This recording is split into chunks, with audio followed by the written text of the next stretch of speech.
Hello viewers, स्वागत है आप सभी का मेरे यूट्यूब चैनल स्कूल ट्यूशन गुरुजी में।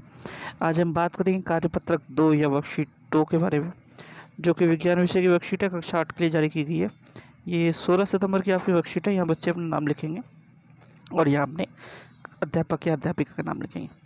जब देखेंगे तो इसका टॉपिक है सूक्ष्मजीव, जो कि आपके विज्ञान की किताब के अध्याय 2 का यानी सूक्ष्मजीव मित्र एवं शत्रु से लिया गया है। तो आइए देखते हैं कि इसमें क्या लिखा गया है। इसमें लिखा है, सूक्ष्मजीव की हमारे जीवन में महत्वपूर्ण भूमिका है। सूक्ष्मजीव हमारे बहुत से खाने की वस्तुओं को बनाने में मदद करते हैं। इनके साथ ही इनका उपयोग विभिन्न कार्यों के लिए भी होता है। जैसे अब इसने नीचे कुछ कार्य दिए हुए हैं। ये कह रहा है, पहले से ये समझ लेते हैं। ये कह रहा है कि सूक्ष्मजीव हमारे जीवन में एक बहुत महत्वपूर्ण भूमिका अदा करते हैं। और महत्वपूर्ण भूमिका किस लिए अदा करते हैं? ये खाने पीने की वस्तुओं बनाने में ये सिर्फ मदद नहीं करते हमारी, बल्कि विभिन्न प्रकार की चीज़ों को बनाने में मदद करते हैं या विभिन्न प्रकार के कार्यों को करने में मदद करते हैं। अभी उदाहरण दे रहा है, जैसे कि चीज़ का बनना। चीज़ का बनना डेयरी इंडस्ट्री में काफ़ी अच्छा उपयोग किया जाता है। आपने देखा होगा, आप जो बर्गर खाते हैं या फिर आप जो सैंडविच खाते हैं, उसमें चीज़ का उपयोग बहुत ज़्यादा होता है। और ये चीज़ दूध के प्रोडक्ट्स के बनता है, दूध के by product as a by product बनता है। जैसे कि दूध, छाछ या छेना जो होता है वो बनता है, आपका दही है। इस तरह के बाई प्रोडक्ट्स में से एक प्रोडक्ट बनता है चीज़। इसके लिए हमें सूक्ष्मजीवों की आवश्यकता होती है। इसके बाद है ब्रेड।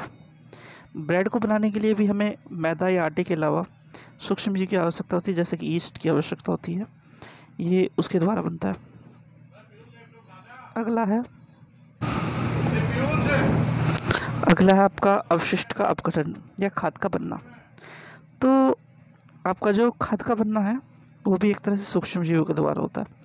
और जो बहुत सारी औषधि बन रही है, जैसे कि अब आपको पता हो कि कोविड-19 या कोरोना की जो वैक्सीन बनाने का काम कर रहे हैं, वो वैक्सीन्स भी हम या औषधि का निर्माण भी हम इन्हीं सूक्ष्मजीवों की सहायता से कर रहे हैं। आखिरी में नाइट्रोजन का चक्र। नाइट्रोजन का चक्र आप एक तरह से समझ लीजिए कि बहुत से पौधे होते हैं जो दलहन के होते हैं, ज़्यादातर दलहन के पौधे यानी दाल वाले पौधे जो होते हैं जिनमें दाल उगती है, इस तरह के पौधों में, चाहे सोयाबीन का हो या किसी और दाल का हो या चने का हो, इस तरह के पौधों में एक सूक्ष्मजीव रहता है। ठीक है, वो क्या करता है, जो बाहर जो व्याप्त नाइट्रोजन है उसे ज़मीन के अंदर आपके नाइट्रोजन को स्टोर कर देता है, ताकि आपकी फसलों को नाइट्रोजन की कमी ना हो।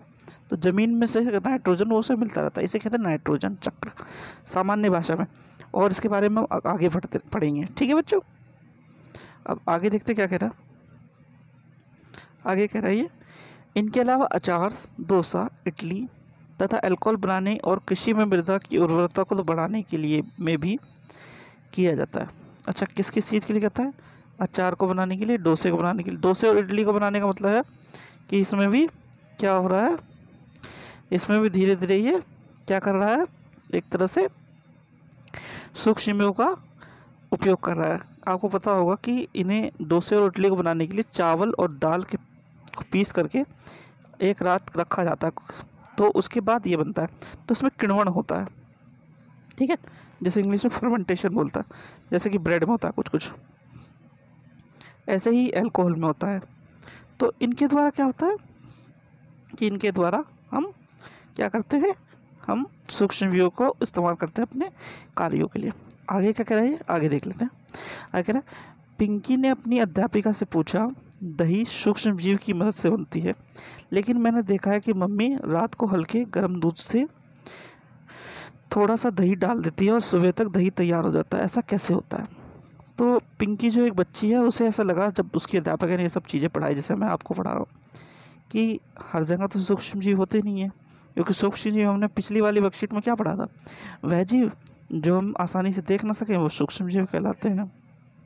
तो उसने क्या पूछा अपनी अध्यापक से कि मेरी मम्मी जब दही बनाती है तो हल्के से गर्म दूध में दही डाल देती है थोड़ी सी, और सुबह तक दही तैयार हो जाता है। तो मैंने तो अपनी मम्मी को जो है सूक्ष्मजीव डालते नहीं देखा दही में, तो ऐसा कैसे होता है, वो ये पूछना चाह रही थी। तो क्या करती है, आगे उसकी अध्यापिका उसे समझाने की कोशिश करती है। चलिए देखते क्या समझाती है।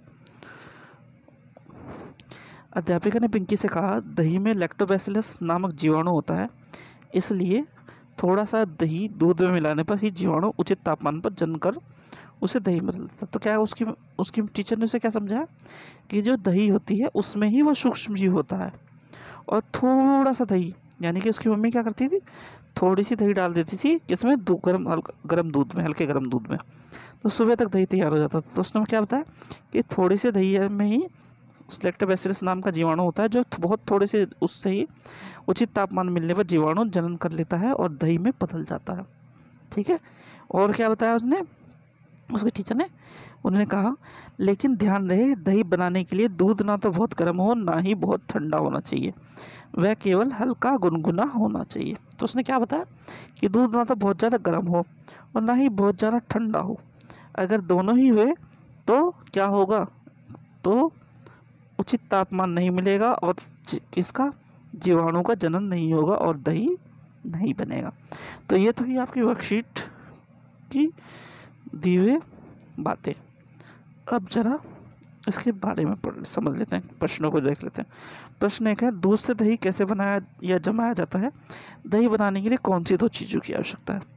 तो दूध से दही जमाने के लिए हमें क्या करना पड़ता है, हमें हल्के गर्म दूध में थोड़ा सा दही जमाना पड़ता है ना। यही तो लिखा हुआ ऊपर की साइड में, क्या लिखा है कि हल्के गर्म दूध में थोड़ा सा दही डाल देते हैं तो दही तैयार हो जाती है ना। ये तो दही तैयार हो गई। अब क्या पूछ रहे हैं, दही बनाने के लिए कौन से दो चीज़ों की आवश्यकता पड़ती है। तो दही बनाने के लिए दो चीज़ों की आवश्यकता कौन सी पड़ती है, एक तो हल्का गर्म दूध, हल्का गुनगुना दूध, है ना, और थोड़ा सा दही, ये दो चीज़ों की आवश्यकता पड़ती है। अच्छा, अब ये पूछ रहा है क्या, दही में कौन सा जीवाणु पाया जाता है। दही में कौन सा जीवाणु पाया जाता है, दही में लैक्टोबैसिलस नामक जीवाणु पाया जाता है। ठीक है, अगला है, सूक्ष्म जीवों के कोई 4 उपयोग लिखिए। सूक्ष्म जीवों के 4 उपयोग कौन कौन से हैं, ये जो आपको दिए गए हैं यही है, चीज़ बनाना, ब्रेड बनाना, अवशिष्ट का अपघटन या खाद बनाना, औषधि बनाना, नाइट्रोजन चक्र में। ठीक है, और अब आपका आखिरी प्रश्न है, क्या है, आपको दूध से बनी कौन कौन सी चीज़ें खाने में खुशी मिलती है। तो दूध से बहुत सी चीज़ें बनती हैं, चाहे वो जैसे कि ऊपर लिखा था चीज़ हो, यानी कि चीज़ हो जैसे कि जिसे हम बर्गर में, सैंडविच में या फिर पराठों में खाते हैं, लेकिन ये हेल्दी फूड नहीं होते हैं एक तरह से।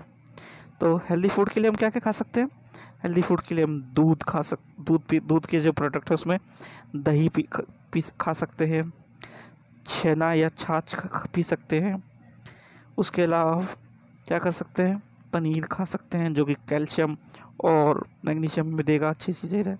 तो इस तरह की चीज़ें जो हेल्दी चीज़ें हों उन्हें खा सकते हैं। ठीक है बच्चों, तो ये वर्कशीट आपकी होगी कंप्लीट। आशा करता हूँ आपको वीडियो अच्छी लगी होगी। अगर वीडियो अच्छी लगी हो तो चैनल को लाइक करें, चैनल को सब्सक्राइब करें, वीडियो को लाइक करें, शेयर करें। Thank you.